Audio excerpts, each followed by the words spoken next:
Hello, and welcome to the Secrets of Happily Ever After podcast. I'm your host, Monica Tanner, and I'm excited about our episode today. I have a special guest. She is Jessa Zimmerman, a certified sex therapist and couples counselor. She specializes in helping couples who have a good relationship, but who are avoiding sex because it's become stressful, negative, disappointing, or pressured. She is the author of Sex Without Stress, host of the Better Than Sex podcast, and creator of the Intimacy with Ease method, and is regularly featured in popular media. Welcome, Jessa. How are you doing? I am great. Thanks so much for having me. Oh, it is my pleasure. This is a big topic, Yeah, especially with my listeners and my clients, because desire discrepancy is just such an issue. And I feel like when couples come to me with a desire discrepancy, the first off, they feel like something is terribly wrong.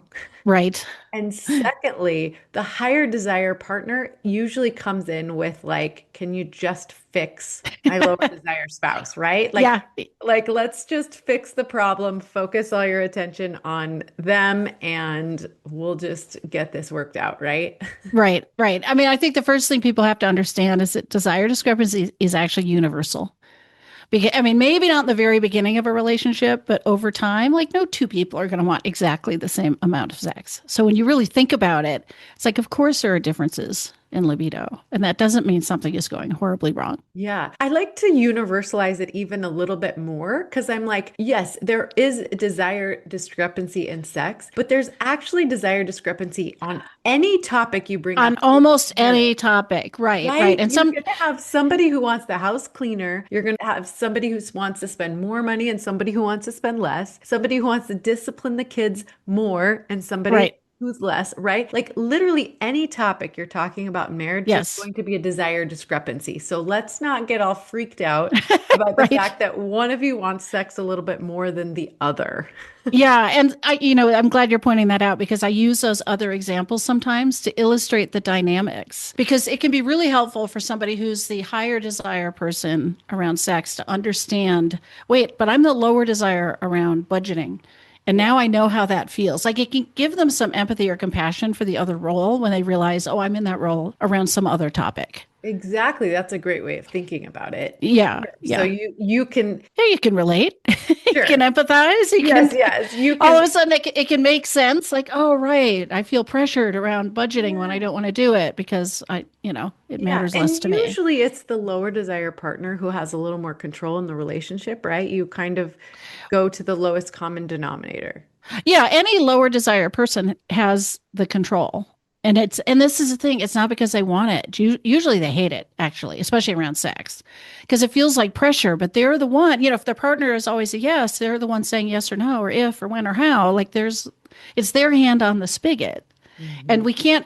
we can't get around the fact that the lower desire person is the one who's got that control, but they're not trying to be controlling. They are not enjoying this control. This feels like pressure to them, but we all need to understand that's how it works. Yeah. And they probably don't love the idea that they need to get fixed. Oh, no, they sure don't. And I'm trying to think, is it 90% of the couples in my practice? Probably. Both people think it's the lower desire person who has the problem. Mhm. Because the lower desire person often feels bad about their lack of desire. What happened to it? They feel guilty that their partner's needs are not getting met. And then they feel all this pressure like they are the problem. Obviously, they don't want sex, so it's their fault and it's on them to fix it. And again, 90% of the time, their partner thinks this too. and it's not right. It's not that person's fault or problem. So So what do that's we one of the do? first things. Yeah, it's one of the first things we have to address. Yeah, so I was going to say, first things first, how do we solve this problem of everybody thinks it's the lower desire partner's fault? Well, I mean, I think there's sort of two prongs to that. First, well, no, there's three. Maybe there's more that'll come to me as we talk. First of all, we have to understand that there's no amount of sexual desire that is like normal or healthy or whatever word. Like we can't compare to anyone else or to our partner or how we used to be. Like nobody's wrong for how much sex they want.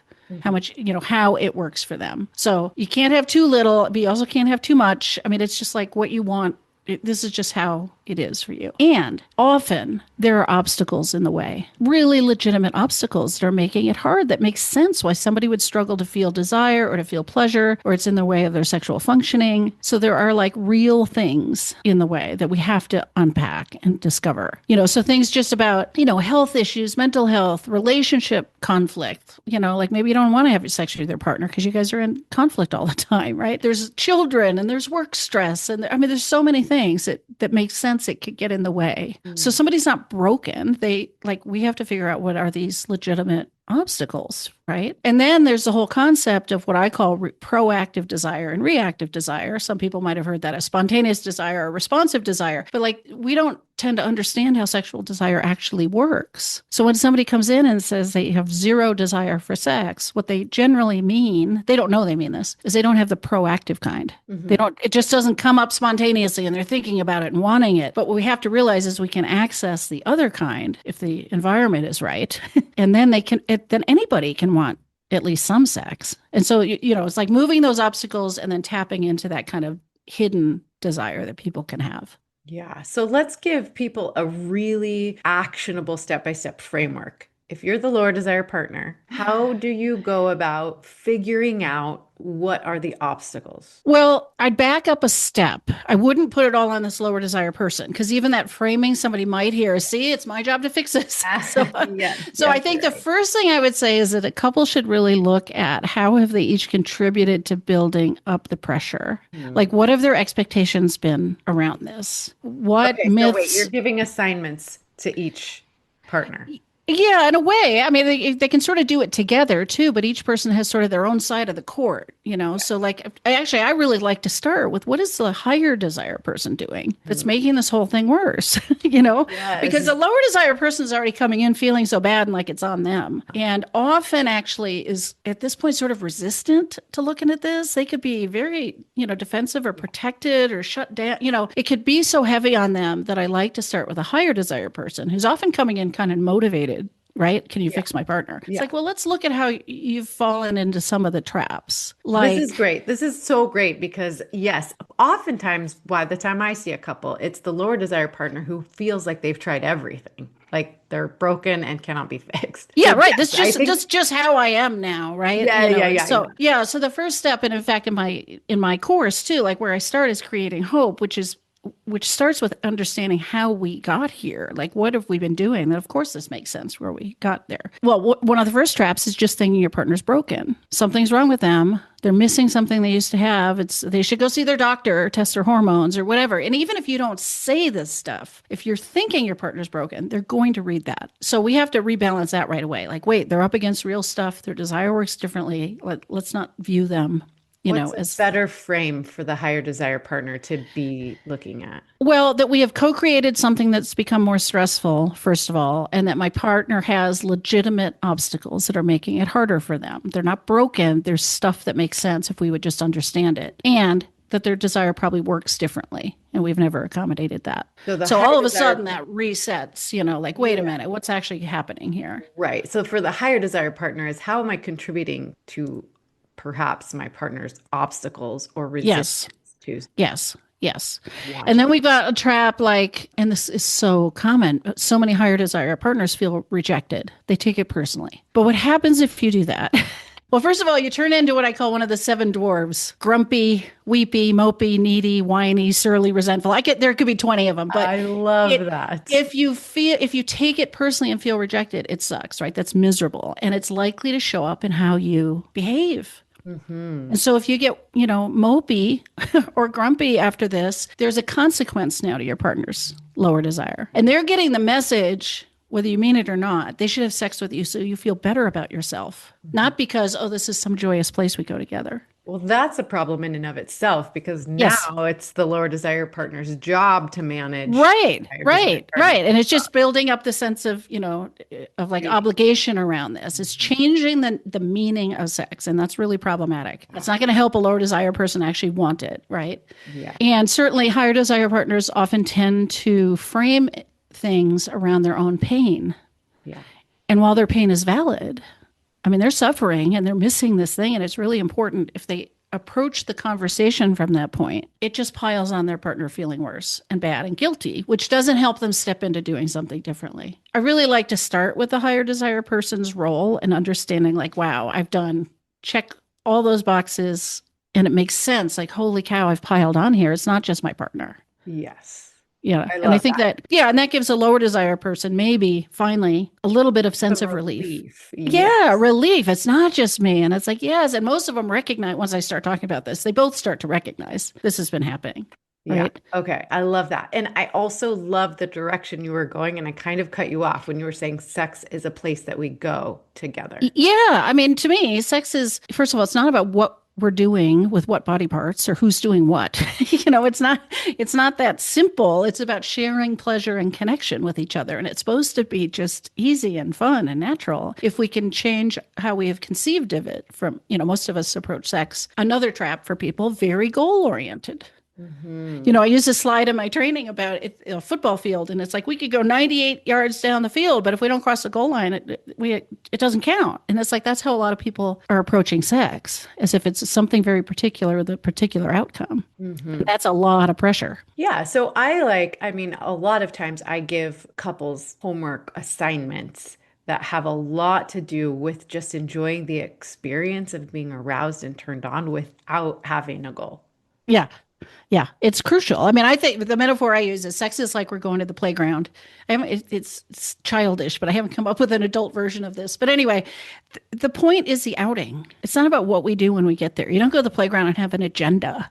And it's not all about going down the slide. It's like, let's just go and show up and enjoy each other and getting inspired in the moment. And, we could be there for 5 minutes and come home, or we could spend all afternoon. Like there's no way to fail it. Hmm. So how can you create experiences that feel like you're just going to the playground? It's also what I sort of talk about with like maybe so many couples approach sex like it is all or nothing and yes or no question. We're Yeah. doing this or we're not doing this. Yes. If we start this, we expect to finish this. And Right. especially reactive desire needs a lot of maybe. We don't know yet. Somebody who's not in the mood can't see around the corner to know if they're going to get in the mood. And so that all or nothing pressure is a huge deterrent. And so people will say no Yeah. unless they're really confident they can do the whole thing. And that cuts off so much opportunity. Well, Yeah. and so much just interaction that we can enjoy with our Yeah, partner. I love that. I love that. I think my husband and I at some point figured out that just feeling aroused together is really fun. And even if Yeah. we get interrupted or, like, yes, like it can still, but talk for a second because I would say I have several men in my practice who feel like, man, if I don't get some sort of a release, I have a hard time sleeping or working or Well, functioning or, here's the thing. You can have an orgasm one way or another. I mean, it's not like you have to just stop cold turkey and that's it. I mean, so part of what makes going to the playground easier is knowing there's going to be some way for someone to have an orgasm if they really want one. Because it's true, if you get aroused enough, you want a climax. Mhm. But you can do everything from do that yourself. The other end of the continuum is your partner does something to bring you there, but there's a whole middle ground of like, what could we share and do so you can come if you really want to? But it Mhm. doesn't mean it does not mean your partner has to get you off just because you're turned on. But there is some way to have an orgasm. So in no way are we thinking somebody's got to, go to bed hungry, sort of. Well, so let's talk about that for a second because I would say the majority of my clients come from a very conservative background and do feel like it needs to be partnered. Like, Well, so how do you okay, if address that's, that kind of? yeah, I mean, if people, I mean, sometimes I can gently, I don't know, that there's such a broad range here. Mhm. There may be room to gently challenge that assumption. Mhm. Does it really need, I mean, how strongly do they believe that and why? And are they really attached to this has to be a shared thing and it's sinful, for instance, to just masturbate on your own? Mhm. But even if it needs to be partnered, it doesn't mean it's your partner's job to do the whole thing or they have to have sex with you. It's like, what way is there to share an experience where the person who didn't get turned on can still feel good about it? Hmm. So sometimes they can do a whole thing to bring their partner to orgasm and be responsible for all of it. Sometimes maybe they can just snuggle up and nibble on an earlobe and, caress a thigh or something while the person touches themselves. Like all of this is sex.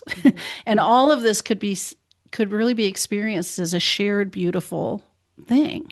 I mean, it may not be your favorite, your first choice might be intercourse or something, but it all counts. It's all just about sharing pleasure and connection. So it's about any couple kind of broadening out that buffet of options. It's just going to be helpful if people have more options than all or nothing. Yeah. That is a real deterrent, especially for somebody who's not in the mood. So trying to figure out some other ways that this could go, because it takes the pressure off. Because Hmm. if you don't have that, like you don't want to go to the playground, because what if my partner gets all turned on and then I'm supposed to have sex with them? Like that's going to just continue to be a barrier. I love this. I love the more options, like a buffet of options, and it Yeah, all and they're counts. all count. It all counts. There is no, I mean, again, you could have your favorites, but they all have value, and I would say they're all sex. Yes. So let's talk for a second about what this conversation kind of looks like. Like maybe you have a couple who have been kind of stuck in that all or nothing mentality for a lot of years. And now they're like, all right, maybe I listened to this podcast or, I've been working with a coach, and how do we start talking about let's broaden our buffet of options? Well, I mean, the first step is just to understand how much the all or nothing has hurt you Hmm. and shut off so much opportunity to just be intimate together. Because it's, being aroused together is lovely, but so is being together but not even getting aroused. Like any physical closeness that we have with our partner has value. So understanding that and then understanding how reactive desire works. So I mean, maybe your audience knows this, but what I call proactive or spontaneous desire, that's the kind, you're thinking about sex. Yeah. You're Yeah. interested in this, you're horny, you're in the mood already, whatever. Reactive desire, somebody's starting at zero. They are not thinking about sex, could be the last thing on their mind. And in fact, you probably have heard this too. How many people have told you verbatim, if it were up to me, I could go the whole rest of my life without sex and be just fine? Yeah, I hear that a lot. All the time, right? So that's the thing. Some people have almost no proactive desire, but you can start at zero with like a cold engine. And if you get what you need, and you may have to figure out what this is, but the connection you need, the time you need, the touch you need, you might get into your body. Your body might wake up. You might end up aroused. And then it's like, oh, now I want to have sex, and that's real desire. Like, this is not something to fix. This is not a problem. This is how it works for a lot of people. So, a couple has to understand that what that requires is, first of all, starting, being willing to do something that you could react to and creating that space. And it requires some input. Like, the person who has the cold engine, the reactive desire, needs to grow some awareness of what would actually feel good to me now. Where would I want to start? What do I want right now? And to be able to communicate that. And how do And they then start to figure that out? well, if they don't know, I mean, I recommend, I mean, I give people this particular exercise, but start to just explore and see what you think. We got a lot of skin. There's a lot of ways to be touched. Like, you can just experiment and like connect with what feels good to me, what's pleasing to me. Not with the idea that it has to be arousing. Like, it doesn't have to be sexually arousing, but like what just feels nice. Sure. And Like then what getting your could hair feel played with better? back. Yeah, exactly. Play with my hair. And now that you're doing that and that's feeling really good, could you kind of nibble on my neck? I mean, you learn to tune in to how does this feel to me and what might I like now? And again, maybe some percentage of the time, reactive desire will show up between 5% and 95% of the time. So it's not going to be 100%, but it's also not going to be zero. Yeah. So there's some room to learn what we could respond to. But the other ingredient is this flexibility, because again, a reactive desire person, there's no way to know ahead of time if they're actually going to get turned on and want sex. So it has to be okay if that doesn't happen. Otherwise, it's going to shut Yes. the whole thing down. Good sex is about freedom and choice. And Absolutely. I think lower desire partners feel resistant to even that because they're like, no, if I get this started, I'm locked in because now my partner's Yeah. aroused and it's my It's obligation my to right. It's fix my that. job, or they're just going to be disappointed, and I don't want to face that. And again, Yes. both people need to understand the impact of that old paradigm and why this is such a huge block, and be willing to say, no, it's okay. We'll broaden the menu. There's some other options here. I'll be fine. I'll just take a cold shower, whatever it is. But like, with the pressure has to come off of this, or I really think it can't change. So let's talk about this for a little bit because I think it's so important that the higher desire partner, if at any point the lower desire partner shuts it off and is like, I'm done, I'm too tired, I'm not feeling it, Right. Right. the higher desire partner will inevitably be disappointed. And how do we make that okay? What do we do with that disappointment? Yeah, I know people often respond to like disappointment as some huge horrible thing to feel, but it's just an emotion we have. Like I wanted ice cream and I didn't get ice cream. I'm disappointed, you know. Yeah. But do I need to inflict that on my partner? Do I need to become one of the seven dwarves, and get all grumpy or withdrawn tomorrow? Like, no, I can just tolerate that. But to go further, But then you've got the lower desire. Okay, so the higher desire partner is disappointed, and maybe they are tolerating it okay, or they're getting better at it. But now you've got a lower desire partner who feels guilty, like, "Ugh, my partner well, is disappointed and it's my here's fault." here's where I was going to go. To go further, that one of the things I coach my students and clients to do is, and I really mean this literally, you should celebrate when someone says no.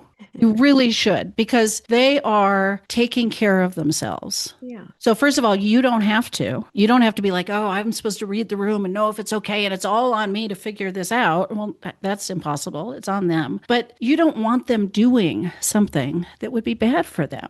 Like, I talked to so many couples where a low desire person has kind of been going along, doing it for their partner, For years. taken one for the team, sometimes for years. Decades. And that's really unfulfilling to the higher desire person. They are not looking to just get off. They want their partner to want to be intimate with them. And sometimes they find out later their partner didn't want to do this and they feel awful, almost creepy. I mean, it's not good for either person, for the lower desire person to do this out of obligation. So if they are saying no and taking care of themselves, you really should thank them. Thank you for taking care of yourselves and not put care of yourself and putting us in a position to do something that would have been bad for you. And that would be awful for me too. Like that really reframes it. Like, yes, Right, I right. might be disappointed, but this is so much more important. Yeah, yeah, yeah. Yes, that's so important. Yes, I have not emphasized that enough, probably. That's a really good. I do that in my coaching sessions. Like, if somebody doesn't want to share, I thank them for taking care of themselves in that way. Yeah.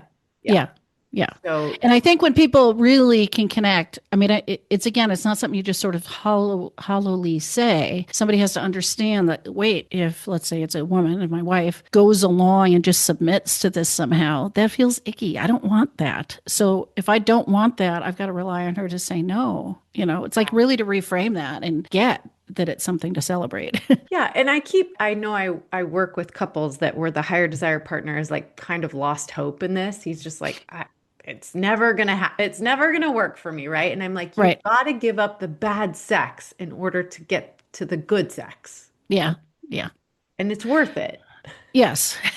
Well, and again, in my experience, a lot of those people have felt victimized by this and haven't understood their own role. And Right. so I really want to emphasize that, not because I'm trying to make them feel bad, but it actually gives them hope and a place of power to change how they're showing up and make a difference. Because most of them have felt like it's totally out of my control. It's like, actually, there's some stuff you've been doing that you can control. And that's actually good news. And Yeah. to understand, like, oh my gosh, I hadn't realized how much pressure I was adding just from feeling so rejected. It's like, oh, they're not just, I don't know. It changes the whole victim dynamic that can happen and it makes somebody feel really hopeless. So is that something you generally work on with the higher desire partner? Because I find a lot of my higher desire partners, they felt kind of overlooked or rejected their whole life. Like it's kind of like an inner child type thing. So it's Yeah. much deeper than just I'm being rejected by my partner. It's like I've always been picked last. Yeah, I mean it's an interesting question because it often for people it's validation, right? Or Yes, they've it's validation yeah. that you And want that's me, that that's you sort of choose me. yeah, right. And that's too much to put on your partner and to put on sex. And if they can understand how that's tainting the whole thing, to again, now your partner's supposed to be taking care of your sense of self-worth, not just like have this joyous playground to go to together. That can be pretty motivating for people to address that. Yeah. But it's not as easy as like, oh, now I realize I've been looking for validation. I'll stop that. I mean, sometimes it's Right. going to take more therapy or work or really wrestling with that to detangle it fully. But I feel like all of us as children, I don't know, I was training with this guy and he talked about how we all are other validated when we're children. Our only sense of ourselves is from our caregivers and our loved one. And it's sort of a life's work to move into self-validation, where I can be myself and tolerate somebody not being happy about that. And so it's a human journey to get better and better at that. Yes, Yeah. agreed. Yeah. something that we could all use more of is just Yes, bringing yeah, and we're it. never really done, and it's not, it's not our failing that we're up against this, but we should understand the impact of it and at least seek to be changing it because it's too much pressure to put on your partner to like fill that bucket when there's a hole at the bottom. Yes. So, but let's talk about that for a second. Because for me, like, I'm a words of affirmation girl, and I married somebody who is not fluent in that language at all. Yes. And so I had to learn to give that to myself and what that looks like and sounds like. And I share this all the time is that I spend so much time alone during the day, right? Like my husband goes to work, my kids go to school, and now I'm at home alone doing laundry and meal prep and podcasting and working with clients and all of these things. And nobody's like following me around going, you did such a good job on that. Great. You crushed that interview. Yeah, So at the end of the day, I give myself the I words love of that. affirmation I want. I'm like, good Yeah, job, Monica. Like you did so much for other people that they will probably never recognize. And like, good job. Like I'm yeah. proud of you. Like you did a good job today, right? But what does that sound like when you're feeling rejected around sex? Like, what is that valid self-validation? Like you're really hot. Like she has no idea. Well, I You mean, know what I'm saying? it Like, could be that that could lean into problematic area, perhaps. But I think it's like, wait, my partner's desire is about how their body works. There's nothing personal about this. It's not a statement of my desirability. This is just how their body works. I mean, I think that's the biggest one. It's just they probably have reactive desire. That's not because I'm not attractive or they don't love me. It's just right. that's the way it works, right? Or they really are a person where stress throws on the brakes instead of makes sex more appealing to them. They've got a lot of like, again, these legitimate obstacles. They're on medication, they're in menopause, whatever it is, like all this stuff makes sense. It doesn't have to be about me personally. Okay, so I like that conversation you're having with yourself. Yeah. Yeah. This is not about me. This is absolutely not their deficiencies, but Right, right, things right. But they're like working real on. stuff going on or the way Yes. they work. And we have to approach this differently that accommodates both of us. Yeah.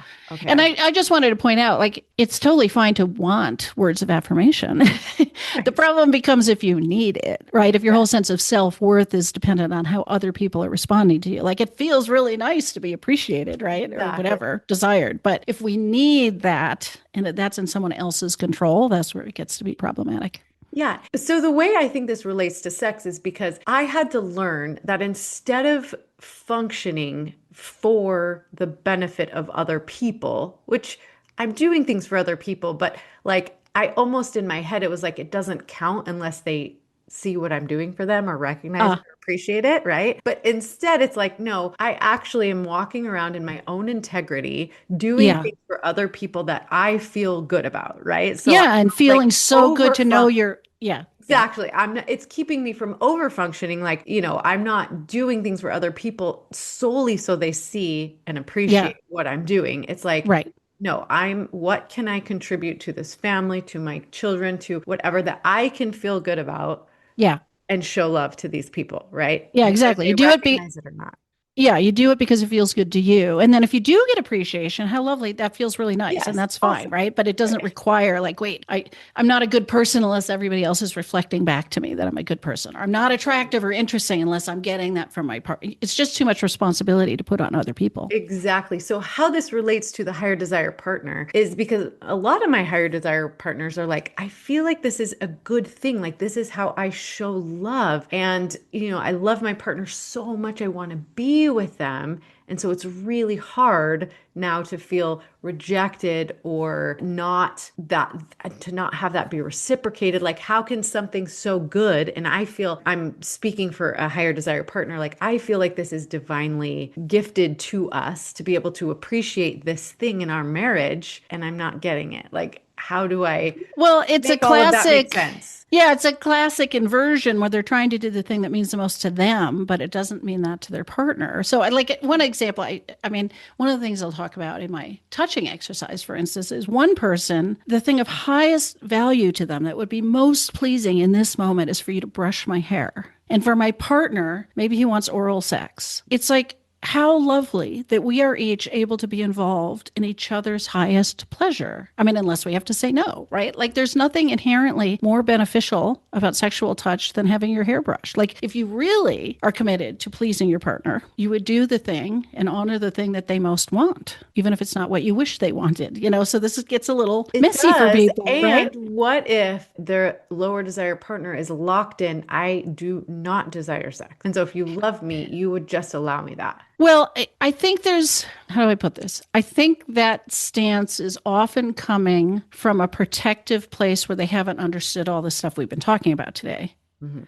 And they feel like this is just the way they am, and I wish you would just leave me alone, Yes. Yeah. because they haven't understood how they've both contributed to something that's made this more pressured, that's made it more all or nothing. It hasn't accommodated how their desire could actually work. Like, there would be a lot to exhaust before I would conclude, for instance, that someone is just purely asexual, because somebody who has purely reactive desire, feels zero desire for sex unless they get going, can look a lot like somebody who would be asexual. Like, it's really hard to tell apart until you've exhausted all this. Well, but also if they're very protective because it's something that has felt so Yeah, exactly. and Yeah, pressured, right? right, So, right, yeah, so they're very protective. And so right. they're very much, I mean, I'm speaking for, I feel like for a lot of my lower desire clients who are like, I have to fend this off because if we Yeah, even get started even slightly, then it becomes my responsibility to finish it off. right, right. And that's what I think we have to reverse, and people have to understand, wait, it's been co-created, all this Yeah. pressure and this paradigm around this, and the higher desire partner can start changing a lot right away. Mhm. And then that creates a safety for the lower desire person to start to talk about what's been in their way. How can we start to address this? And what's the safe container to explore what might be arousing or pleasing to them without the pressure that has to go to sex? Like, that is just such a deal killer. And how do we avoid kind of the all or nothing thinking, even on the side of the higher desire partner who's like, gosh, maybe it's all me. I've created so much stress and pressure, and now I just have to not want it. And now Yeah. they're like going so far the other way, which is a Yeah. little bit helpful, but not too much. Right, right. No, I mean, yeah, anybody just like, it's all on me is missing that this has been co-created. So at that point, it's like, wait, we have to realize that your lower desire person, first of all, hasn't understood this, or hasn't brought these obstacles forth, or hasn't taken an active role in trying to make this better, which I do think eventually they have to They just step don't know into. how. Right. Yeah, exactly. They haven't known how. So, I mean, everybody's really stuck because they haven't understood this stuff and they haven't known what to do. So, Yeah. Oh, this is so, it's like, it's so hopeful. I want to leave yeah. the listeners with like some hope. Like, what can you say to the couple who they love each other so much? They've created this beautiful life together, but sex is just a sticking point. And Yeah. what can you offer them to? Well, here's the thing, and I really believe this, and the way I talk about my own work, right, is I help otherwise happy couples bridge these libido differences so it can be fun and easy for both people. And I truly believe that every single one of you, if you're in an otherwise happy relationship, if there is friendship and love and goodwill, doesn't mean it's perfect, doesn't mean you never fight, right? But if you've got those foundations, there is absolutely a way to create a physical relationship that's fun and easy. Now, it may look different than what you expected or what you wished. I mean, it can take shifting our expectations and understanding of this stuff, but there is some way to make this playful. I just see it over and over again.